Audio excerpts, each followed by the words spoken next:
What's up, guys? Mason the Brock Henderson here, and this is a series of unfortunate events, Season 2, Episode 9, The Carnivorous Carnival, Part 1. It is kind of interesting again, not really remembering much from the books, just little bits and pieces here and there. Apparently, Olivia was Madame Lulu in the books, and I forgot about that. To my defense, though, she did not. I don't remember her from the Austere Academy, and I was actually correct in that. That's something they changed for the series, giving her a bit more of a role, which, because I know how next episode ends, it kind of makes things a lot worse, and maybe it is time to look away. But yeah, so she's Madame Lulu. She's, I guess, feeding Olaf some information. I don't really know exactly why, and I'm sure they'll talk about it next episode a little bit. Um, but yeah, it's kind of interesting just to see her in this get up, and honestly, didn't really recognize her at first. Like, I figured it was going to be somebody we knew, and the more I looked at her, I'm like, that kind of looks a little bit like Olivia. Like, the face shape is similar, but maybe not. And then, of course, at the end, we find out it actually is her, and so, yeah, I know it's coming. But, anyways, as far as this episode's concerned, a lot of really funny moments. The freaks, I vaguely remember them, but it can't be as funny as what we're seeing here. Because, oh man, I mean, I'm sure these are all the exact. Actually, I know these. I looked up the synopsis for this as well, and I know these are all the exact same freaks. I know that they have the ambidextrous, the contortionist, and the hunchback in the book as well, but there's just something about the visual, like when you hear he's an ambidextrous guy. When you hear that, you're just like, oh, that's kind of weird. But when you actually see it, there's something so much more funny about that, and especially the way that this guy delivers his lines. It's perfect. Like, it had me laughing every single time he was on screen. It's just like, yeah, I know. Look at me. I'm just such a freak, and he's just this normal looking guy, seemingly quite handsome, and he's just talking like, yeah, I know. I'm sorry. I'm such a freak. This is. I don't even know how you can look at me right now. Look at me holding two bags of popcorns equally in both hands. Like, oh my god, it was great. The contortionist as well. I wasn't sure if they were gonna get a real contortionist or if they're gonna do some CGI stuff, but I mean, unless the CGI is very impressive, she looks like she's an actual contortionist, and just watching her bend her arms around and stuff, I'm just like, oh god, I could never watch a contortionist live because I just body parts bending in ways that they shouldn't. It's kind of like the bug thing when I don't like bugs crawling on me. It's the same thing with this. I do not like thinking about body parts bending in ways that they should not. And then, of course, the hunchback, just funny guy. Just got to put on this jacket and I can't do it. So it really is funny to me because of the three of them, he's probably the most upbeat. Because the ambidextrous guy, Kevin, he's like very downtrodden and just like, I'm so embarrassed and just seems very sad. The contortionist doesn't really talk a whole lot. She seems kind of in the middle. And then the hunchback, who is the most freaky looking out of the three of them, just on the face of it, is the one that's all like, oh, one of us, you're one of us now. Just like super happy to be there. And it kind of, I guess, makes a little bit of sense because he would be the one that would be excited to be a part of a group because he's the one that looks the freakiest out of the three. But yeah, seeing them, I also vaguely remembered the, doing the two-headed twins and then the little wolf baby. Vaguely remember that from the books as well. So it was just really funny to see it all done. And honestly, they did a good job with the makeup on them too because it's kind of hard to tell it was them without knowing, and it makes sense because Olaf should not be able to look at them and be like, that's the Baudelaires. I recognize them. So the fact that they did such a good job with the makeup convinced me that Olaf wouldn't be able to tell who they are. The one weird thing I will say is, for Esme, obviously something that I did read in the plot synopsis is she does get a bit jealous of Lulu seemingly hitting on Olaf, and sure enough, they do that here as well, where Lulu does start to throw a few compliments Olaf's way and calls him my Olaf and stuff. I can't tell if she actually recognized who it was or not. It sounded like she did, and she even said, "Don't take me for some librarian who just got off the trolley." So, I don't know. Like, it seems like she did recognize her, but then she was accusing her of trying to steal Count Olaf from her, which doesn't really make much sense because she should know that she would hate Count Olaf for what he did to seemingly her boyfriend, because she and Jacques seem very close. So I don't know, that just seemed a little weird to have her figure out who it was. I think in the books, it was just much more about she thought that Madame Lulu was trying to steal Olaf from her, and I feel like that would make a lot more sense here, especially because, again, the disguise on her was very convincing to the point where I didn't recognize her at first. So, yeah, I don't know. I don't know if they're making it where she recognized her as Olivia, but she doesn't think she's there to try to stop their plans or anything. She's just like, oh no, she's just trying to steal Olaf, so I'm not going to tell Olaf about this. Just going to keep that to myself and threaten her not to steal Olaf away from me. It just doesn't make much sense if that's what's going on. And then the other thing to talk about, because again, I don't really know. I don't remember much about what happened with Beatrice and with Lemony Snicket and all of that stuff that went on behind the scenes. And clearly there was a lot more than I remember, because apparently Olaf did believe at one point that one of the Baudelaire parents survived. I completely forgot about that plot point from the books. Slipped my mind entirely. But getting to see that party at the beginning, very interesting. And again, not something I remember being in the books, that party of VFD, and seeing, obviously they knew some of their family members were from that in the books because they've talked about VFD a lot. But this whole party and Beatrice being there, and apparently this is the party that Olaf attacks Beatrice and maybe kills her, possibly because she stole, I guess, Esme's bowl, and I guess Esme told Olaf to go kill her. I don't really know, and they're still keeping that very much a secret.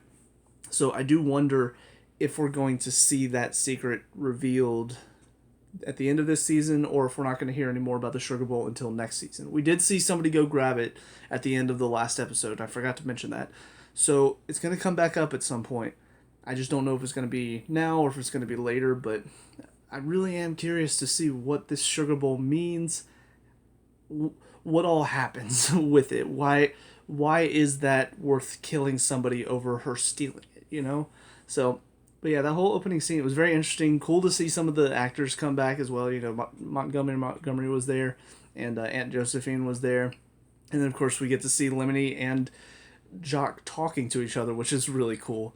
And we get a little glimpse of Beatrice right before Olaf attacks her. So, yeah, a lot of very interesting moving pieces. And again, I really like the fact that they're giving us more than just the story with the Baudelaires. They're really showing a lot of the behind-the-scenes stuff, and that makes it different from the books and interesting. So I'm glad they decided to do that. Yeah, I think that's about it for this first episode. So on to the second one and final episode for this season. See you there. And now part 2 of the Carnivorous Carnival, this season finale, and yeah, I knew that was going to happen with Madame Lulu, Olivia.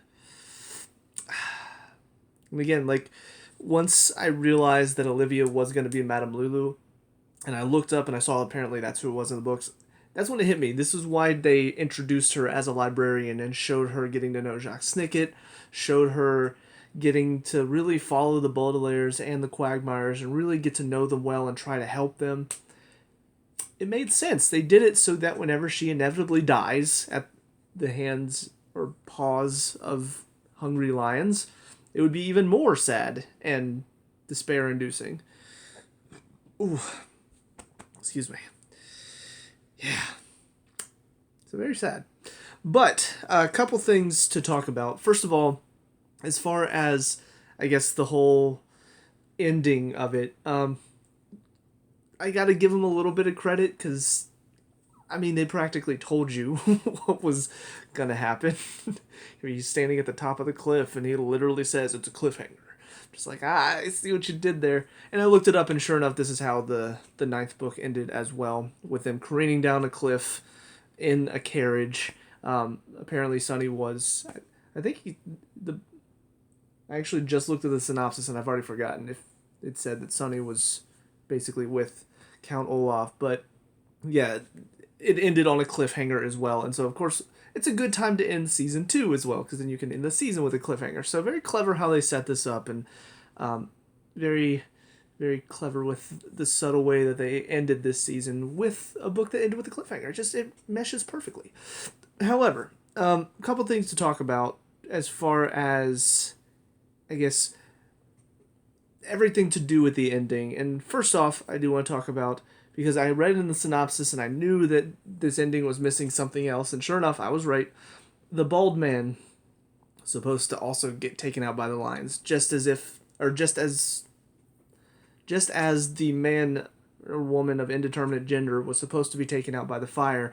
So I wasn't sure if they were just not going to be killing off his henchmen like they do in the books, and I guess they're not, which I will admit, again, it does sort of take away a little bit, because now I'm thinking, okay, well, why are they bringing on these carnies then? Why are they bringing on these freaks? They don't really need them. They still have the whole team. In the book, it makes sense because they had just lost one of the henchmen previously, and so it made sense to get a couple more members because their numbers were dwindling. And especially when, they lost the bald man with the long nose, it made more sense to bring on more people because they're running out. As it is, they still have the whole crew, so why are they bringing on more members? And again, it really feels like Count Olaf is winning now. In the books, it kind of felt like even if the Baudelaires weren't necessarily winning the day, even if Count Olaf was still getting away with his schemes and still living to fight another day, at least he was losing some hench people along the way, to the point where once they get to the end, he's out of hench people, basically. Whether they leave or whether they died. So I liked that setup because it felt like you really were building up to the end where it was just the Baudelaires versus Count Olaf, and that was kind of the climax of it. Here, he's still got his team. He's still got everybody involved. So it doesn't feel like it's building up to anything. It feels like, no, it's always going to be Count Olaf with his team of people against the Baudelaires every single time. And I don't know if I like that as much. It's a change that I feel like they did it. Same thing, because Mr. Poe shows up again in this episode for really no reason other than because they probably brought him on for a certain number of episodes and are like, well, we got to find a way to shoehorn him in somehow. And it doesn't really make sense because Count Olaf is the ringmaster, and he's even introducing himself as Count Olaf. And of course they throw in the little line, oh, but not the one from the newspapers. And then Poe throws out, oh, there's so many Count Olafs with a single unibrow. You really think that's funny? It's not. It, again, makes him look even dumber. It makes him even less interesting of a character because you're literally just using him as a joke. So it just feels like they didn't want to get rid of any of these cast members. They didn't want to get rid of any of the henchmen. So they're just like, yeah, we'll just keep them all on. That's what we'll do. We'll just keep them alive. Even if they died in the books, we'll just keep them alive and just keep them part of the group. And it just, again, it doesn't feel like any suspense is building or anything is leading towards something else. It just feels like, okay, so they managed to stop Count Olaf's plan, but not really. Because that's the thing. In this one, how did they stop Count Olaf? They didn't. His whole thing was just to get here and to find out the information about, whoever survived the fire that's up at they find out is up at this hidden VFD place. He now knows that, and he's going there, and he killed Olivia, and he didn't lose any of his hench people, and he gained 3 more. So it really doesn't feel like he lost anything in this episode. And I feel like that's something that the books did well, as they made you feel like, okay, he's losing somebody every time now, though. And it gave a little bit more weight as well, because they were dying. So it made you feel a bit more mature if you're reading these as a kid, because the bad guys are dying off in horrible ways, and they're taking that out of this show. So I'm not really a fan of this change. I feel like they can't really rectify it now either. It's not like they could just, oh, suddenly the henchman of indeterminate gender and the bald man with the long nose are just suddenly gone. Like, they can't do that, which means they're going to have to keep everybody alive. They're going to have to keep everybody working for Count Olaf pretty much through to the end. And I feel like it's not going to work out as well. Maybe I'm wrong. Maybe it'll end excitingly and there's a good reason why they've done this. But for me personally, it's a change that doesn't really add anything. It just means they're around for a bit longer. And that's only because they want to throw in some extra jokes. And I'm not a fan of that choice. Same as I'm not a fan of them keeping Mr. Poe around longer than they should, because he wasn't really around after, the Vile Village. He drops him off and then we don't really hear from him again for a while. Can't remember the next time we hear from him in the books, but he's not around. So seeing him constantly be around, again, it just makes him look even more like an idiot. So, but aside from that though, the interesting things at the end, there is, the sugar bowl gets brought back up again. We do see the agent who apparently went and got it. It was the original Madame Lulu. Because I did think it was a little weird that Jacques sent Olivia to go contact Madame Lulu and then suddenly she is Madame Lulu. I thought that was very odd. But she does explain apparently it's an agent. Like, it's a constantly rotating position. So she sent the agent, who's apparently one of the best in the field, to go get the sugar bowl while she pretended to be Madame Lulu. And we see the agent at the end. They left it up in the air as to who it is. And obviously with all the talk that one of the parents survived, I'm sure they're trying to imply that it's the mother of the Baudelaires. I personally think this is Beatrice, maybe? Because we hear at the end that Count Olaf did manage to push her off the edge of the cliff, but apparently the wings in her dragonfly costume worked, so I guess she survived? Kind of interesting, but I'm assuming this is supposed to be Beatrice, and I guess we're going to see a bit more of her next season. And then, of course, they're going to find the person who survived the fire, which I think I know who it is. I won't say it here, just in case somebody's watching this that hasn't read the books or watched all the way through season 3 as well. But I'm pretty sure I remember from the books who this actually is. So, yeah, all in all, I mean, as far as this season is concerned, it was good for the most part. The humor wasn't great in the first couple episodes, but I thought it got better at meshing as the season went along. I felt like they really did a good job of mixing the sense of silliness, but also the dark humor and the dark tones in as well. The acting is all perfectly fine. Like, I really do feel like the actors are giving it their all, and they're really trying to bring these characters to life. And the writing, too, it feels like they're doing a good job of combining stuff from the book, elements from the book, as well as these new story elements that really tackle more of VFD and the lore behind it and the mystery of what this organization is. I feel like they've done a really good job of mixing those two together well to bring out what is essentially the same story as the books, but also something new. And something, if you've read the books, there will be new elements that will surprise you and bring you a little bit more enjoyment. So, yeah, I've enjoyed it for the most part. There are definitely problems throughout, but they're nothing that I guess are really destroying the show for me or ruining anything. They're just problems that, because the show is not fantastic and there are moments that do bring it down, I do notice them. But it doesn't necessarily make it a bad show overall. If that makes sense. Sometimes whenever I have these thoughts, it's hard to articulate them in a way that makes sense to other people. Like, it makes sense when I'm saying it. But yeah, I mean, I'm excited to see season 3. I'm excited to see how this all comes to an end. I feel like, as far as would I rather watch the movie or watch this, I feel like I would rather watch this, just because there are certain things that this is doing that, as somebody who read the books as a kid and enjoyed it, I feel like this is really bringing in elements of everything that gets me excited to see more. The movie, it really did just focus on Jim Carrey as Count Olaf and then the kids and him trying to steal their fortune, and that was basically all it was. So I really feel like there was a lot of element of the mystery. I think they did tackle a bit of it. They did talk about VFD, but it really didn't feel like it was as important as it is in this show. So I feel like that extra element of it brings me to say that the TV show is better than the movie for me personally. But that's all my thoughts for this season. Can't really think of anything else from the last episode to talk about. The lion CGI was actually not as bad as I thought it was going to be. When they said they were going to have starving lions, I'm like, okay, so they're not really going to get lions in there. So how bad is the CGI going to be? But actually, I mean, they didn't look necessarily very real, but I would say they didn't look that fake either. They didn't look super cartoonish, so I was happy to see that. But yeah, that's about it.